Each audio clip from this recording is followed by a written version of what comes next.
Good morning and welcome back to Home Renovation Expert. Steve here. So if you're just catching up, this is the 5x3 rhombus room. You can see it goes off at an angle like this, it goes backwards over there. So it's about 3.5 meters that way and at 2.5 there. And as you can see, it's coming on rather nicely. So I've literally just gone ahead and put expanding foam across the tops and the sides.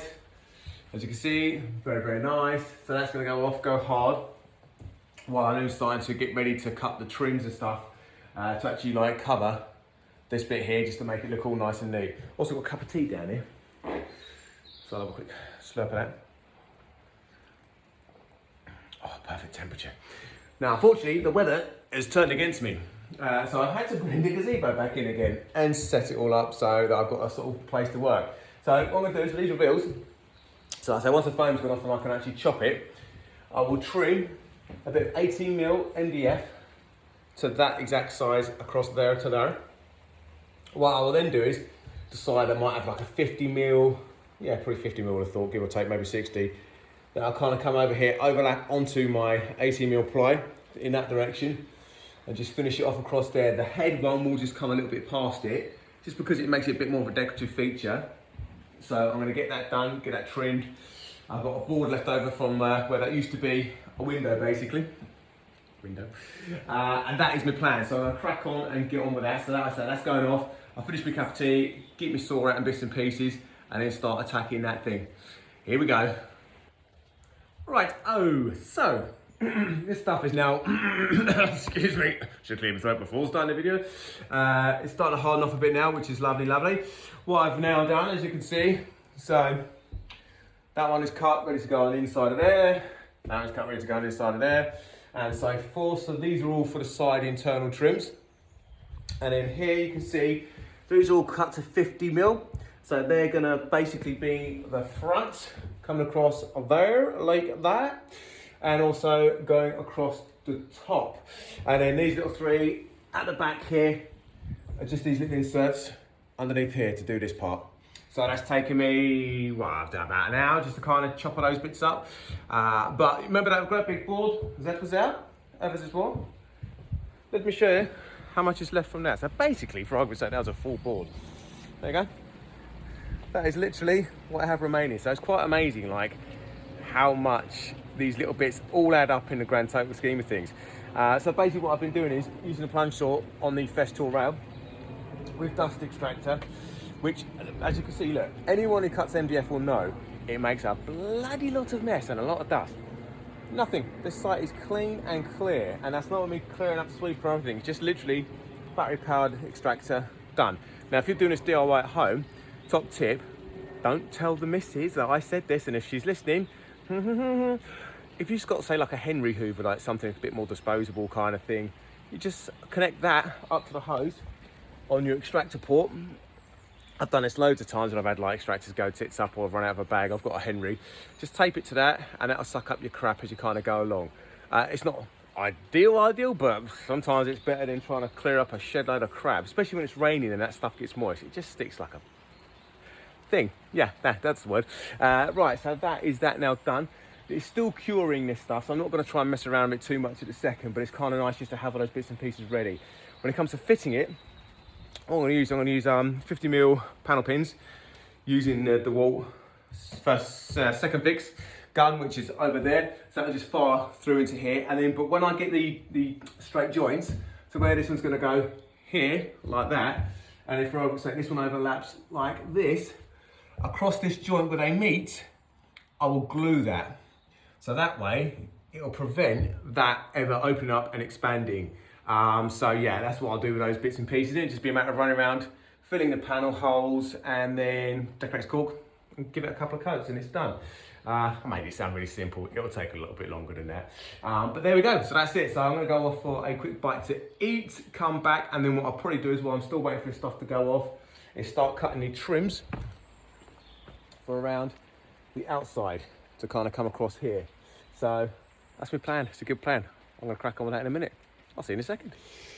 Right, how do I fit the trims in? It's an excellent question. So here you can see I have one I prepared earlier because I showed you. So what I do is I put a few blobs of like grip fill or whatever you sort of fancy. Bits and pieces are basically no more now. This is what I picked up, which is brilliant.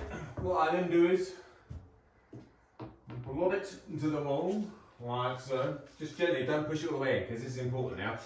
What we're going to do is put the lever on it, right? Because what we really want to do is make sure that this goes up perfectly level in this way, okay? And that it doesn't, for example, if you just fired a couple of nails in, boom, boom, boom, boom, it will bow and twist, okay? Which then means when I put my front trim on, it's not going to sit true to that, and that's just going to be a pain in the arse and be a bit of a nightmare. So what I do is I blob it just so I can kind of get it roughly nice and level. I have to do this angle so I can talk to you, but that is perfectly level now all the way through. And then what I will do is grab a bag of spacers and then just chuck a few spacers in to where the blobs are, because the blobs will keep the spacers in place. So I'll put a couple in there. Like that. Couple at the top. Because at this point I can still take them out if I need to. You know, you can do what you need to do as you're adjusting for your levels. So just keep checking as you go. And now start pushing on it a bit more at the top, because I know I've got spaces in place, so that's looking bloody lovely. Right, let's go for a blue one. And this is one of those things, this is the part where people get carried away and they're just like, hey, got it trimmed, boom, boom, boom, boom, boom, and then they put the next one on it and go, ow, fuck, why did I bloody not just spend an extra 2 minutes getting it level when I had a chance? And it becomes a bit of a faff. So, a couple more in the bottom. Let's just quickly check that.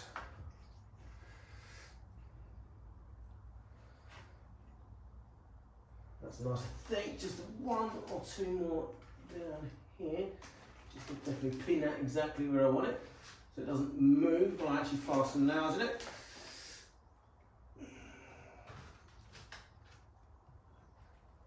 Now, spot on, beautiful. So now, all I need to do, grab a nail gun, or screw if you want to, whatever you fancy, and then put one where you can see you've got your spacers in place. Pushing it tight up against the window, so that way you close up any gap. And that is basically it. That is now in place. It is now perfectly level, which is gorgeous. Now, another thing, when you're measuring these trims, okay, it could be that for whatever reason you're sort of 5 mm out from the top to the bottom, perfectly normal. Now what I generally don't do, when I've got it all set up over there and I'm cutting these, I won't cut the bottom at say 60 mm and the top at 55, okay? The reason I won't do that is because it cocks up the next cut, okay? So what I do is I find the smallest measurement, in this case say 55, cut the whole thing at 55, and then what I'll do is, if you end up a bit that's like a bit in or out, I'll pull this level to the front or push it to the back, and I can fill it with like this special decor gluey stuff I've got. Or alternatively, you know, say it sticks out a bit proud, I've got my electric sanders on board, and I just like sand that flush with the wall, jobs are good.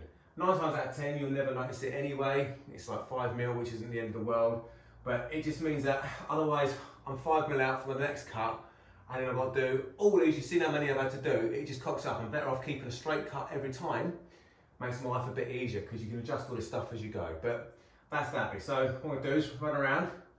You can see over here, that's now all in. What you also want to do is make sure that these bits where they meet, across these corners and stuff, flush. That's absolutely level. Beautiful that is. And then when this one goes on, happy days. So there you go. That's how I fit the trims, and I'm going to do that to a lot of them. And then when it comes to the front one, all I'm going to do is glue down the front, push the next one on, and then fire a couple of pins into here, through that way, and keep it in place. Once the glue's set, it's never going anywhere. And that's how we do it. Righto, that is them not done, well, kind of done. They're in. Look at those. What, I mean, how nice that made that look. Beautiful, it gives the wall some texture, gives a bit of depth.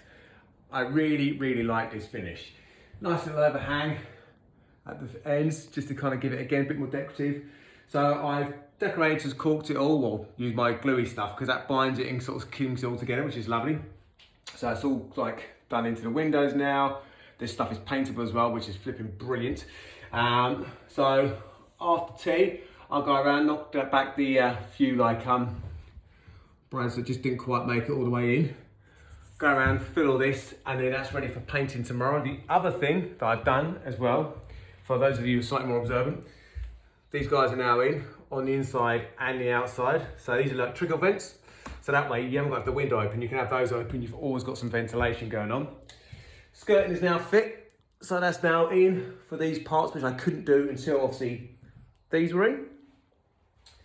And on the outside, there's the outside of the trickle vents, there you go. Nice and simple to fit, nothing complicated about those things, but totally worth doing. So it literally is tea time now, so I'm gonna go off and grab myself a little something to eat. When I come back, it will be, let me just think, should have thought this before starting the video, but hey ho. The outside reveal trims will be the order of the day, I think, while all the glue sets on those things. So basically, starting to look at like getting these reveal parts done and dusted. So yeah, that'll be my next job. Oh, I'll catch you once I've had something to eat then. Right, so now I'm on the outside. On the outside. I can't help it. Slim Shady's got some good tunes. So what I'm now doing is, as you can see, look, this window reveal, the reveal around here, sorry, is now done and dusted. So we've got this lovely piece that goes in here, the nice side trim, absolutely finish it off. I've repeated what I've done inside, so I've got a very slight overhang by 30 centimeters just there, just to give it that nice sort of finish across the top. And that is it, beautiful. Now, I know I'm gonna get people asking me how to do this. So I've been trying to think like, what's the best way to film this? Because I'm here, there and everywhere consistently. It's really difficult. I need another bob to like hold the camera, but I'll endeavor to kind of show you what's going on. So with this particular stuff, this is Eurocell gear, and it's absolutely brilliant. So obviously you've seen what I've done before, putting the actual cladding on. There's the corner trim there, which basically has this little expanding point that opens up. So when you put your corner trim, once you kind of got it, it's cut, you can just see there. That then clips over there like that and joins those two pieces together, and you end up with a beautiful bit like this. So the way that I do this stuff is that I measure from obviously the window to just behind this pit that holds it in. A bit Blue Peterish now, is what I've done before. So literally take measure like that. So there, you can just see basically 80 mil. So here is one I prepared earlier. You want to keep the uncut edge, which is that's going to be the one that goes up against the window, okay?